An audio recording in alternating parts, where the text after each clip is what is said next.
नमस्कार साथियों। पिछली क्लास में हम चर्चा कर रहे थे आर्टिकल 368 के बारे में और हम यहाँ तक चर्चा कर चुके थे कि 24वें संविधान संशोधन के द्वारा आर्टिकल 368 के तहत ये कर दिया गया कि राष्ट्रपति को स्वीकृति देनी ही होगी। यहाँ तक हम चर्चा कर चुके थे साथियों।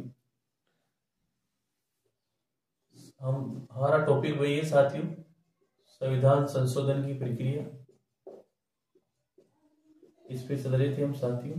तो जरा देखिए, संसद अनुच्छेद 368 संविधान संशोधन राष्ट्रपति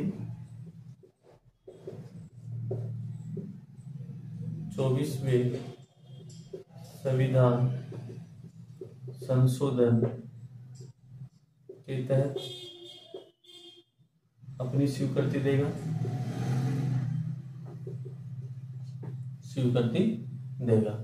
न्यायालय की बात करें तो न्यायपालिका थी साथियों, जिसमें विधि में संविधान संशोधन है।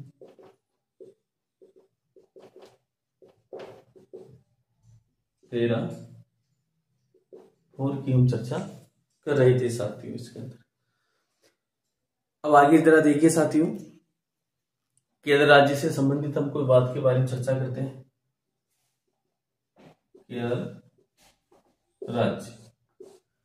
केरल राज्य केशवानंद भारतीवाद यानी भूमि सुधार से संबंधित, केरल राज्य में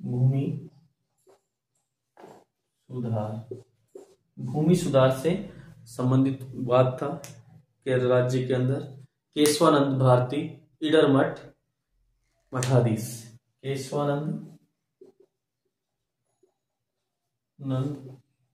भारती इडर मठाधीश।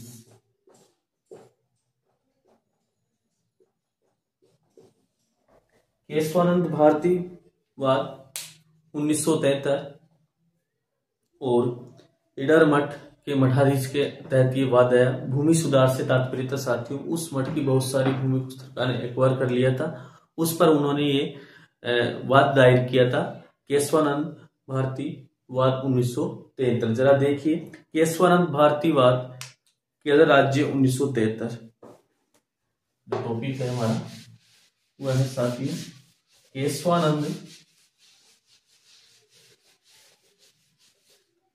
केशवानंद भारतीवाद 1973 के बारे में हम साथियों चर्चा कर रहे हैं। जरा देखिए, केशवानंद भारती राज्य, केशवानंद भारती केरल राज्य वाद केरल राज्य 1973। केशवानंद भारतीवाद केरल राज्य 1973 में जरा देखिए, 13 न्यायाधीशों की संविधान पीठ गठित की गई, जो सबसे बड़ी संविधान पीठ थी साथियों। इसके अंदर की 13 न्यायाधीशों की संविधान पीठ गठित की गई, जो सबसे बड़ी पीठ थी साथियों। और इस संविधान पीठ ने 7-6 का निर्णय दिया और इससे संविधान पीठ ने 7-6 के निर्णय दिया। तो केशवानंद भारतीवाद केरल राज्य 1973 के वाद में संविधान की सबसे बड़ी पीठ गठित की गई 13 न्यायाधीशों की, और इसने 24 अप्रैल को ये 7-6 का निर्णय दिया साथियों। जरा देखिए, 24 अप्रैल 1973 को निर्णय दिया,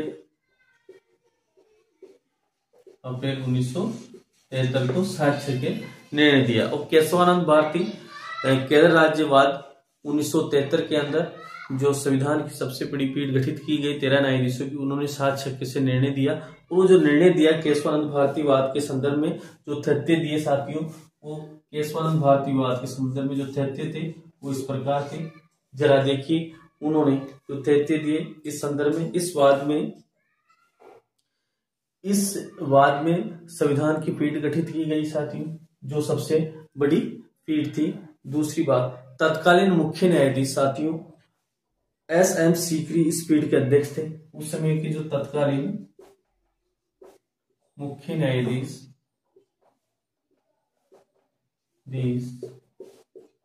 MS सीकरी इसके अध्यक्ष थे।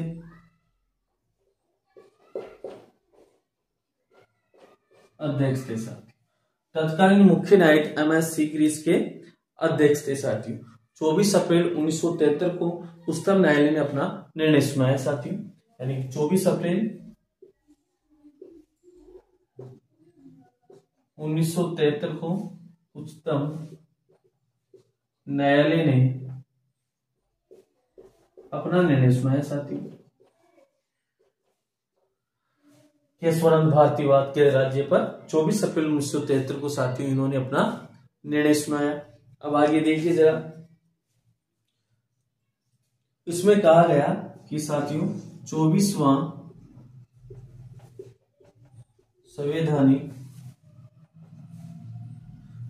संशोधन संवैधानिक है साथियों। इसमें कहा गया कि 24वां संविधान संशोधन संवैधानिक है।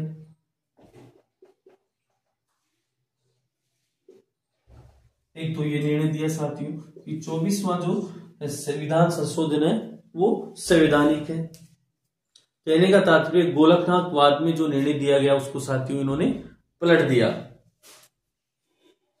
गोलकनाथ वाद में दिए गए निर्णय को पलट दिया साथियों, इन्होंने पलट दिया। गोलकवाद में जो निर्णय दिया गया उसमें पलट दिया। कहा कि 24वां जो संविधान संशोधन है उसको संवैधानिक करार दे दिया साथियों 1973 केशवानंद भारती वाद के अंतर्गत। लेकिन इसके अंदर एक बात और बताई गई साथियों, जरा देखिए।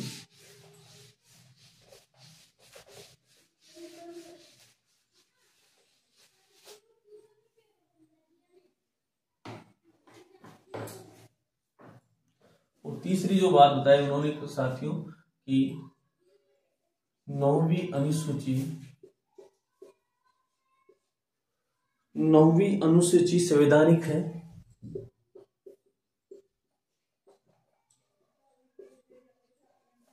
9वीं अनुसूची साथियों उसको संवैधानिक है। लेकिन 24 अप्रैल 1973 के बाद 24 अप्रैल 1973 के बाद 9th शेड्यूल के बारे में कहा कि संवैधानिक है। लेकिन 24 अप्रैल 1973 के बाद नए कानून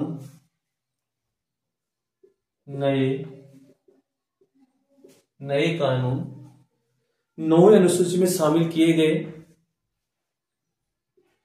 9वीं अनुसूची में शामिल किए गए 9वीं अनुसूची में शामिल किए गए तथा यदि वे संविधान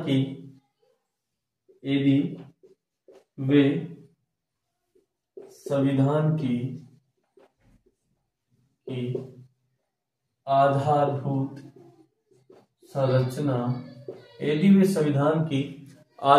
संरचना का उल्लंघन करे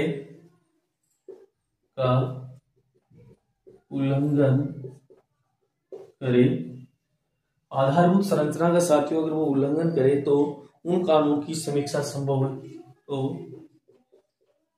उन कानूनों की समीक्षा संभव है। 1973 केशवानंद भारतीवाद केरल राज्य के अंतर्गत ये कहा गया साथियों 124वें संविधान जो संशोधन हुआ उसको संवैधानिक करार दिया गया। गोलक नाथ के विवाद के मामले को पलट दिया गया और साथ में कहा गया कि 9वीं अनुसूची संवैधानिक है, लेकिन 24 अप्रैल 1973 के बाद के जो कानून हुए 9वीं सूची में शामिल किए जा सकते हैं यदि वे संविधान की आधारभूत संरचना का, संविधान के बेसिक स्ट्रक्चर का अगर वो उल्लंघन करे तो कानून की समीक्षा कर सकता। तो साथियों, इस वाद में न्यायालय में आधारभूत यानी मूलभूत ढांचे का सिद्धांत भी दिया। तो जो फोर्थ पॉइंट है, तो इस वाद में न्यायालय की इस वाद में आधारभूत संरचना का सिद्धांत भी दिया, बेसिक स्ट्रक्चर का सिद्धांत भी दिया न्यायालय ने। आधारभूत संरचना, अगर आधारभूत संरचना का अगर उल्लंघन करते हैं तो उस वाद की हम समीक्षा कर सकते हैं। 1973 केशवानंद भारती वाद के अंदर ये प्रावधान किया गया साथियों कि 9वीं अनुसूची के अंदर शामिल अगर कानून है जो संविधान की आधारभूत संरचना का अगर उल्लंघन करते हैं तो उनकी समीक्षा निश्चित है। अब देखिए साथियों कि आधारभूत संरचना क्या है, यानी संविधान के वे प्रावधान जिन पर संविधान आधारित होते हैं, संविधान के वे प्रावधान जिन पर साथियों संविधान आधारित होता है, अथवा ऐसे प्रावधान जिसे संशोधन नहीं किया जा सकता। संविधान के वे प्रावधान जिन पर संविधान आधारित होता है या संविधान के ऐसे प्रावधान जिन पर संशोधन नहीं किया जा सकता, उन्हें संविधान की आधारभूत संरचना के अंतर्गत रखा जाता है, आधारभूत संरचना का ढांचा कहा जाता है साथियों। तो जरा देखिए आधारभूत संरचना की अगर हम बात करें तो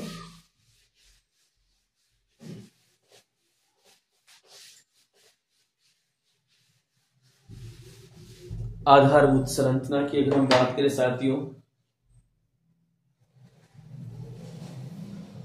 आधारभूत संरचना की अगर हम बात करें तो जरा देखिए आधारभूत संरचना इसका तात्पर्य क्या होता है। तो संविधान के, इसके लिए जरा देखिए साथियों, संविधान के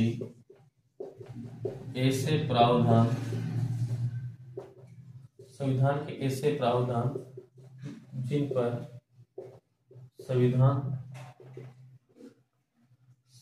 संविधान के ऐसे प्रावधान साथियों जिन पर संविधान आधारित है या जिनका संशोधन नहीं किया जा सकता वह आधारभूत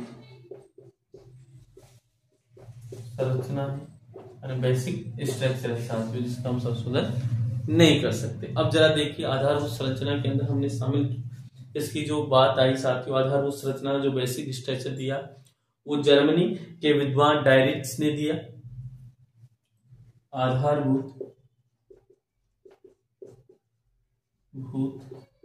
संरचना का सिद्धांत साथियों जर्मनी के डायटरीच ने दिया। आधारभूत संरचना को जो सिद्धांत दिया साथियों डायटरीच ने दिया। डायटरीच कॉनराड ने पहली बार दिया, डायटरीच कॉनराड ने पहली बार दिया। आधारभूत संरचना का जो प्रावधान है साथियों बेसिक स्ट्रक्चर का, वो जर्मनी के डायटरीच कॉनराड ने पहली बार दिया। और सज्जन सिंह बनाम राजस्थान राज्य 1965 के मामले में जरा देखिए, सज्जन सिंह बनाम राजस्थान राज्य के बाद में 1965 में सज्जन सिंह बनाम राजस्थान राज्यवाद 1965 के मामले में न्यायाधीश जे.आर. मुधोलकर ने न्यायाधीश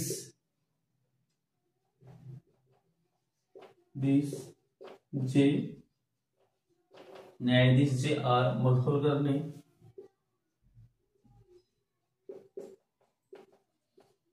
ने इस सिद्धांत का उल्लेख किया। इस सिद्धांत का उल्लेख किया साथियों। बेसिक स्ट्रक्चर की हम बात करेंगे। गोलकनाथ बनाम पंजाब राज्य 1967 के मामले में जरा देखिए,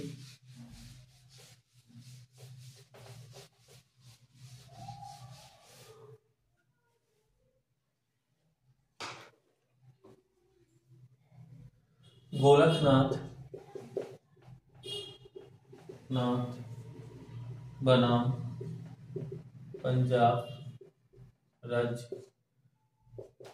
गोलकनाथ बनाम पंजाब राज्य के मामले में अधिवक्ता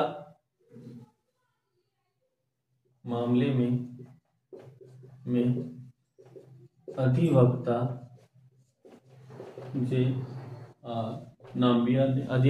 आर नाम्बियार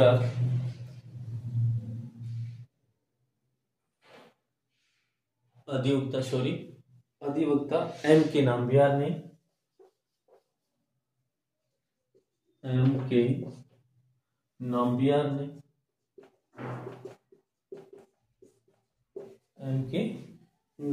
ने आधारभूत संरचना के पक्ष में मत रखा। आधारभूत संरचना के पक्ष में मत रखा साथी। आधारभूत संरचना के पक्ष में मत रखा साथी। सज्जन सिंह विवाद बनाम राजस्थान 1965 वाले में, और गोलकनाथ बनाम पंजाब राज्य के मामले अधिवक्ता एम के नाम्बियार ने आधारभूत संरचना के पक्ष में साथियों अपना मत रखा। लेकिन इस मामले में जो नाम्बियार ने अपना मत रखा था साथियों, उसकी प्रार्थना को स्वीकार नहीं किया गया। और केशवानंद भारती मामले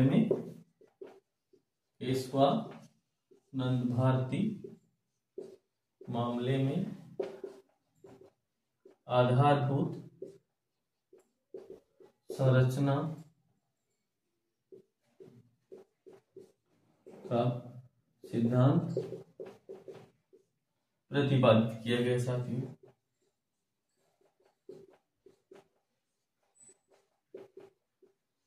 आधारभूत संरचना का सिद्धांत प्रतिपादित किया गया। अब बात आ जाती है साथियों कि आधारभूत संरचना में कौन कौन से प्रावधान शामिल किए गए, कौन कौन से प्रावधानों को शामिल किया गया। बेसिक स्ट्रक्चर संविधान का आधारभूत संरचना की हम बात करें साथियों तो केशवानंद भारती वाद में इसका सिद्धांत का प्रतिपादन किया गया। और इसके अंदर कौन कौन से प्रावधान रखे गए साथियों, उस पर हम चर्चा करते हैं। जरा देखिए, केशवानंद भारती विवाद में बहुत इंपॉर्टेंट है, यानी कि आधारभूत जो संरचना है उस आधारभूत संरचना के अंदर केशवानंद भारती वाद के अंदर कौन कौन से प्रावधान शामिल किए गए, जैसे विधि का शासन,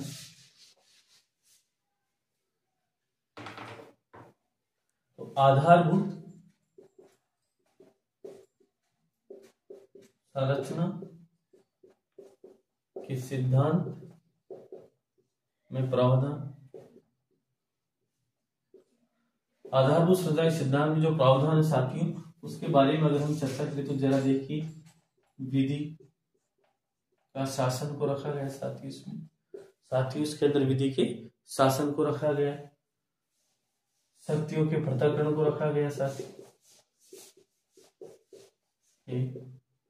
पृथक्करण, विधि का शासन, शक्तियों के पृथक्करण को रखा गया साथियों इसमें, संविधान की सर्वोच्चता को रखा गया, संविधान की सर्वोच्चता, संविधान की सर्वोच्चता को रखा गया साथियों, संसदीय शासन व्यवस्था की बात की गई साथियों इसमें, शासन व्यवस्था, संसदीय शासन व्यवस्था, संविधान की सर्वोच्चता, संसदीय शासन व्यवस्था, संघात्मक शासन, संघात्मक शासन, संघात्मक शासन को शामिल किया गया साथियों। व्यक्ति की गरिमा, व्यक्ति की गरिमा को शामिल किया गया साथियों इसमें। न्यायिक पुनरावलोकन की बात की गई साथियों इसमें। न्यायिक पुनरावलोकन, न्यायिक पुनरावलोकन को शामिल किया गया इसमें साथियों। 2 3 4 5 6 7 8 न्यायिक पुनरावलोकन की बात की गई साथियों। न्यायपालिका की स्वतंत्रता की बात की गई।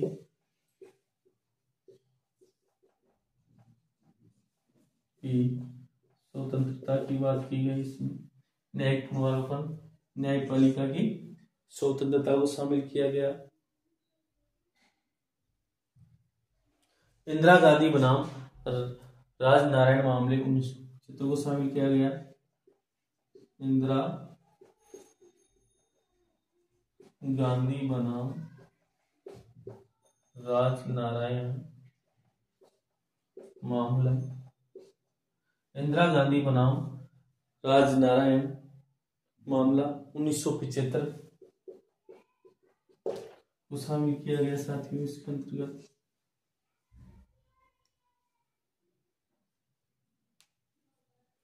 ईमानदार, ईमानदार व निष्पक्ष, ईमानदार और निष्पक्ष चुनाव संविधान के आधारभूत संरचना, निष्पक्ष चुनाव संविधान की आधारभूत संरचना में शामिल किया गया साथियों। और पंथ निरपेक्षता को शामिल किया गया है। पंथ निरपेक्षता को इसमें शामिल किया गया साथियों। इस प्रकार केशवानंद भारतीयवाद के अंतर्गत साथियों ये महत्वपूर्ण तथ्यों को शामिल किया गया। बेसिक स्ट्रक्चर की बात की गई जिसमें आप संशोधन नहीं कर सकते। जरा देखिए, विधि के शासन की बात की, सिद्धांत दिया जिसमें विधि का शासन, संविधान की सर्वोच्चता, शक्तियों के पृथक, संसदीय शासन व्यवस्था, व्यक्ति की गरिमा, न्यायपालिका की स्वतंत्रता, न्यायिक पुनरावलोकन, चुनाव निष्पक्ष, पंथ निरपेक्षता, इस प्रकार के प्रावधानों को साथियों इसमें शामिल किया गया।